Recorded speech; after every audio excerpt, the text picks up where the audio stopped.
What's Happening in These Streets is a program designed and created to talk with the unknown soldiers of yours and my community. Their gifts has been rewarding to the old and new by providing sources and resources to fulfill the needs of the people. You can find me at basementpartysociety.com BPS live video. Take time to view as you learn about what's happening in these streets.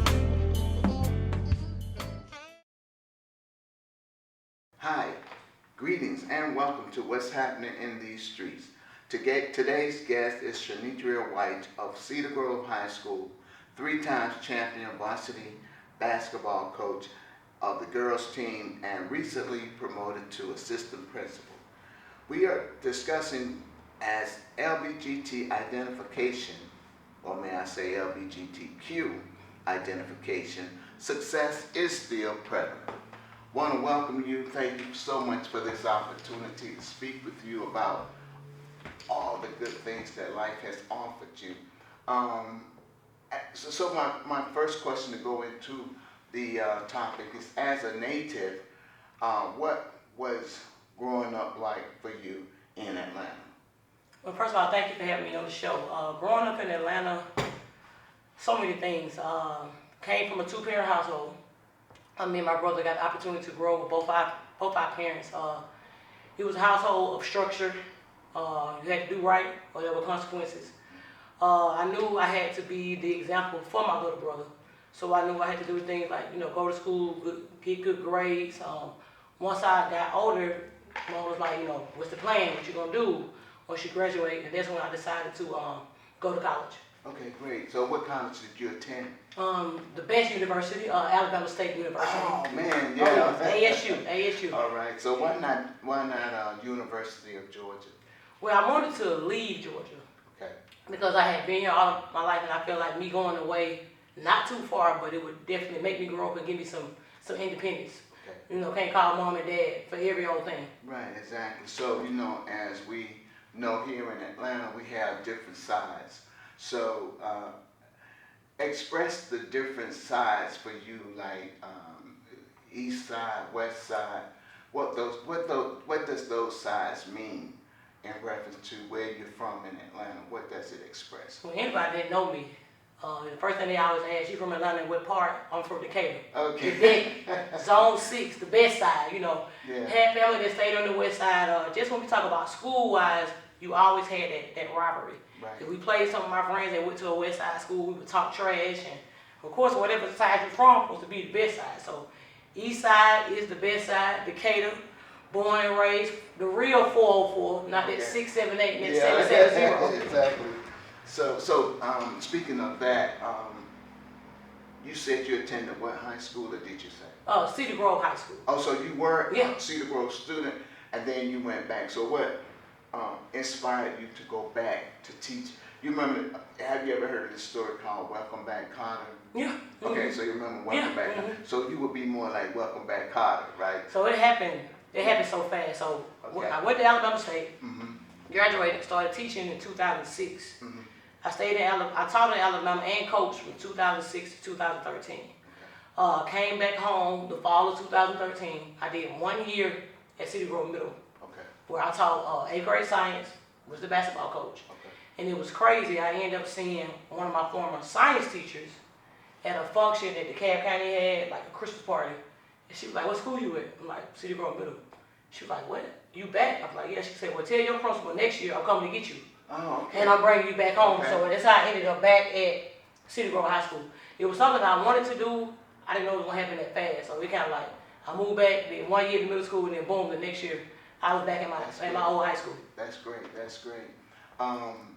So how did basketball become an interest for you? Well, if you look at me, people already assume that I'm a tomboy. So I played outside with the boys when it came to baseball, kickball, basketball. And so, we would like go and play right after school. And I was like, oh man, I might be all right. So I started beating the boys. They started talking trash. So, back then you could only play organized basketball when you entered middle school. Okay. So I went to Chapel Hill Middle. That first year I was there, I tried out, I made the team, and it took off from there. Oh, good. Did you play in elementary school? Did Yeah. they have? Oh yeah, PE. Oh yeah. Yeah. On the blacktop, I was out there. Oh yeah. Mom used to get mad like, I sent you to school with the ponytails, you came home. Oh no, because I was competitive, so Right. you know whatever was available, I took part in. Yeah. Interesting. So what age did you begin to develop your craft for basketball? Was taking it serious. Mm-hmm. I probably would say 8th grade. 8th grade. Because going in, I was typically taller than most girls, and that's when the coaches would start saying like, hey, you should probably take it serious. You can, get school, get money to go to school. So I was like, not a bad idea. So then I would, start going with the older kids, and they'll beat up on me, and I ain't care. I'm going back the next day to get beat up again. But then I knew okay, I probably can really do something with this. Right, exactly. And you did well, I want to say. Thank you. Were there other interests besides basketball? I just like sports, period. So like, I played for my high school. I played softball. I did track. So I kind of did something year round. Especially with so much going on, want to stay out of trouble. I just stay active. So I'm gonna get off topic a little bit. How did you stay under the radar? Honestly, I was scared of Patricia Wyche. And who was that? That's my mama. Like, so she didn't play that. So it was like, do right or deal with the consequence. So I said, I'm gonna go ahead and do right. Like, so growing up, we didn't have like in the summertime, the kids go with their grandparents. We didn't have that. It was just mom and dad. So whatever she told us to do, that's what we did. Okay. So she kept us busy. Like in the summer, we would go to the summer camp in Alonzo Cream. Right. We do that all summer. Then once I got to high school, basketball became year round. In the summer, we would have summer league. Okay. I got the opportunity to go to my first basketball camp was at the University of Tennessee. So she kept us busy. We made good grades, which we ain't had no choice. Then she would allow us to partake in different things. Okay. Do you think they should have that type of structure today? Oh, do they? It's missing. I've been in, so this year is year 17 with me in education, and just the upbringing, the things that I witnessed, how these kids talk to their parents, the level of respect they don't have, that's definitely missing. I'm 41. There's still certain things I'm not gonna do in front of my mom, Right. and I'm gonna show both of my parents the utmost respect at all times, and we're definitely lacking it now. Okay. It's almost sad. Pretty. Yeah, That the discipline Yes. and the respect for authority. it's gone. And I think, as I should say, like, discipline and respect are two key factors that a child needs. And a lot of parents, they kind of dismiss it and become friends with the Right. kids. Don't take it serious. They get high with the kids. Yes. And so because of those two ingredients not being a part of that child's life, it put them at a disadvantage as to what authority is. 'Cause a lot of kids believe that authority figures such as police, teachers, and those type of people are against them, but they're really for them Right. to build character and Right. values. Yeah, because those things, especially when you talk about law enforcement, all that stuff was created for order. You got to have something to believe in so you can know the difference between right and wrong. And be able to, when you do something wrong, you got to be able to admit it. You know what I'm saying? Face it head on, make a change, and keep moving. Have accountability. Exactly. Yeah. Exactly. So if you wasn't playing basketball, what other interests would you have had? To be honest, I've always wished I had the ability to sing. Like, I feel like when people sing or any type of art, that person is telling their story. Okay. I just want to do something where I would be allowed to touch people in a way that would be meaningful. Like, when I leave this earth, my character and who I am is all I have, and I want people to see me in a certain light. Like, I did whatever I could to help people. I think that's one reason why I went into education. I had, teachers who went the extra mile to make sure I was okay, and I wanted to be able to do that same thing when I became an adult. I believe you did, because you got to look at where your girls are in their life today. I'm sure there were so many kids, little girls that you saved, because when we look at the dynamics of the black household and what those kids have to endure, Yeah. and then they come to school and they have a loving and caring individual, and they gravitate to that individual. Like, Coach White, she's the bomb, Coach. You know what I'm saying? Yeah. So those are the things that you done to have your legacy. at Cedar Grove. That's my take on it, okay? Okay, okay. And so, moving on, we're going to say, how did you become a coach for Cedar Grove High School? Would you already explain that? Okay. So we're going to move on from Okay, that question.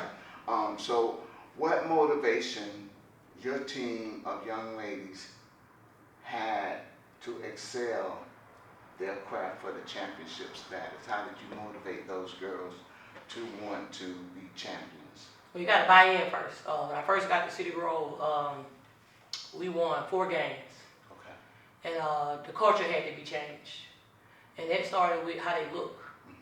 You know, the uniforms weren't taken care of, you know, so I just asked my peers, you know, can y'all donate some money so I can at least get them some uniforms? So our first year, we bought the reversible jerseys and shorts. And they gave them a sense of confidence. You know, then I had to also remind them that they are students first. We're going to class, we're going to get these grades, but we're going to respect these teachers. Okay. And if we can't do that, we're not even going to go out here and blow this whistle. So the second year, we made it to the first round of the playoffs, which had been the first time since 1987. Okay. So once we got that down pat, that third year, because if you know anything about sports, it takes 3 years to turn the program around. Okay. So that third year, you know, I could see the difference in the stands. We had more people coming because they wanted to see what was going on at Cedar Grove. So that next year, which was year 4, I graduated my first group of seniors. We had endured some injuries, some tough times. I had a girl who actually tore her ACL her 9th grade year and the last game of her junior year. And it was very disappointing because even though she was hurt, people on the outside just saw it as if her career was over. She still ended up getting a scholarship. So that was the first girl, it was actually 2 girls under my care that went on and played at the college level. So then next year we brought in 3 more players. And I had already got wind that one of the players that were coming was a hothead. She could play, but, you know, so I had, from the beginning, I had to jump on her. Hey, this whatever happened in 8th grade, we're not bringing this over here. We're going to do it my way, or we're not going to do it at all. Right. We ended up winning the region in 2020. Whoa, okay. The first time in school history. And we ended up, that year we went all the way to the Elite 8, ended up losing, I want to say about 2 points. And we lost because we just wasn't mature, but I wasn't disappointed because we still had went further than any team had went.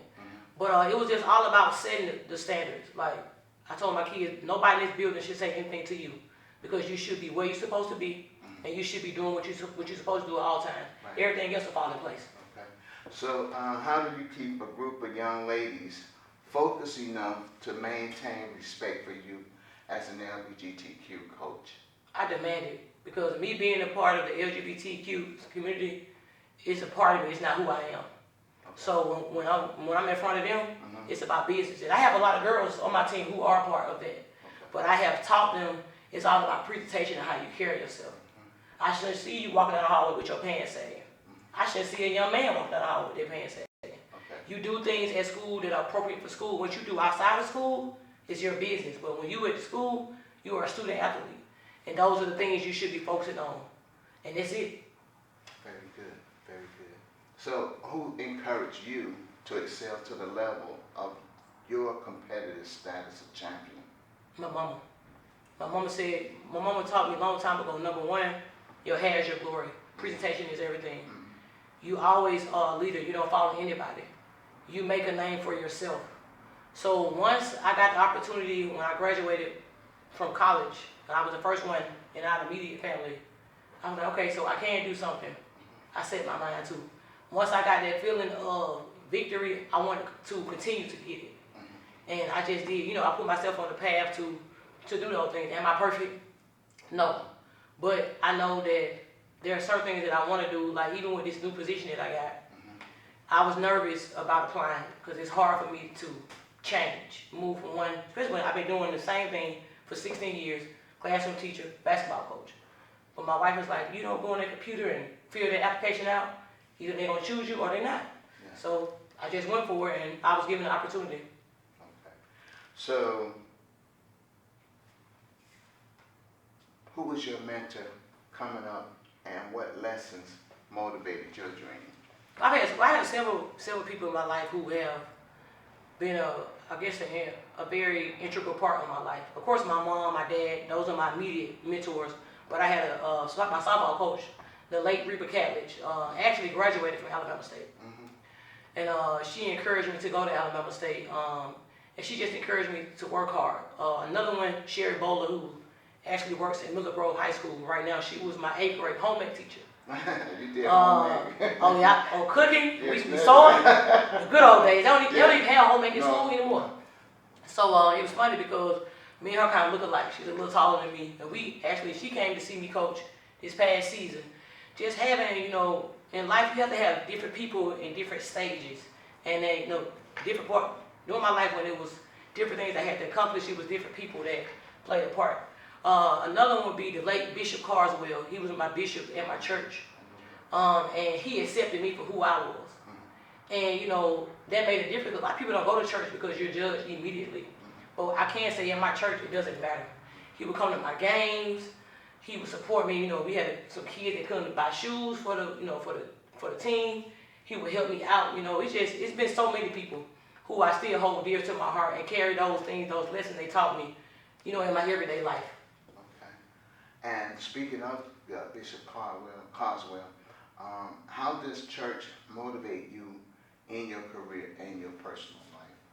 Well, whenever I need something from them, and I'm not necessarily talking about financially, like even with this job I just interviewed for, I asked them to pray. If it was God's will that I be allowed to get it. I'm able to, in my church, I have a little, a youth mind team from like ages 5 to 10. Okay. Just being able to work with kids and their parents are okay with it, even based on how I look or anything they've heard. I want to say I'm religious. I probably say I'm spiritual. I have my own relationship with God. Like I tell people all the time, I gotta believe in somebody. Yeah. Because He come through Yeah. always. All the time, yeah. So I just kind of take that with me on day by day. I have people that hold me accountable at my church, so they kind of keep me on on the straight and narrow. Okay. So does being a mime replicate your silence for those who doesn't have a voice? Oh, definitely. So people think because I was a teacher and was a coach that I'm not shy. Like, it's different when you're standing before people who are younger than you, because you can put that hat on and, portray what you need to portray. But like with miming, because I may not be the one who shout or do all that stuff in church, but when I'm miming, that's my connection with me and God. Okay.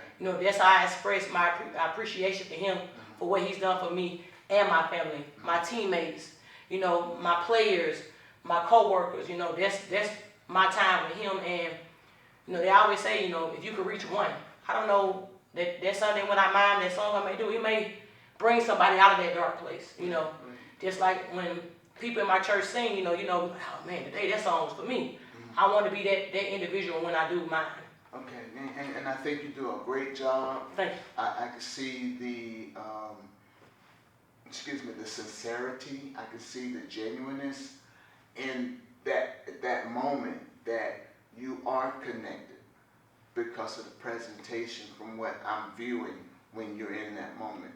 And with that being said, I want to say our life used to be so wonderful, but look at it now, right? And the sky is beyond our vision to keep on. I want to say congrats to you and your wife and family. And I want to say currently, job well done. Thank you. And as God continues to shine in your life, thank you again for this wonderful interview. Exceptional. Thank you. Exceptional presentation. I think you have a long way to go. And I think once you reach that next level where God is preparing you to be at this moment in time to learn to be at the next level, a motivational speaker or something of that nature. It's like my dream job, Yeah, for real. That's my dream job, for real. And so that's the preparation that you're in at this time.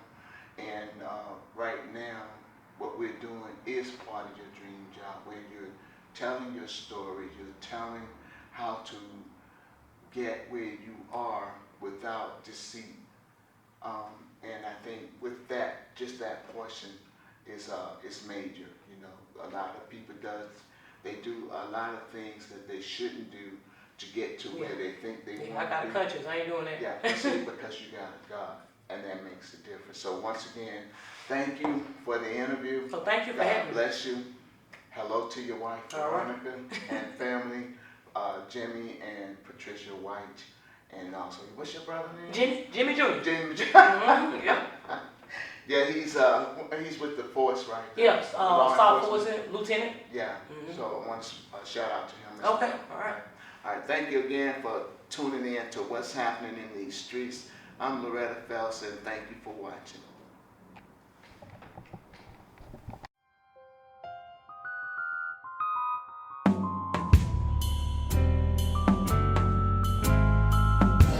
What's Happening in These Streets is a program designed and created to talk with the unknown soldiers of yours and my community. Their gifts has been rewarding to the old and new by providing sources and resources to fulfill the needs of the people. You can find me at basementpartysociety.com BPS live video. Take time to view as you learn about what's happening in these streets.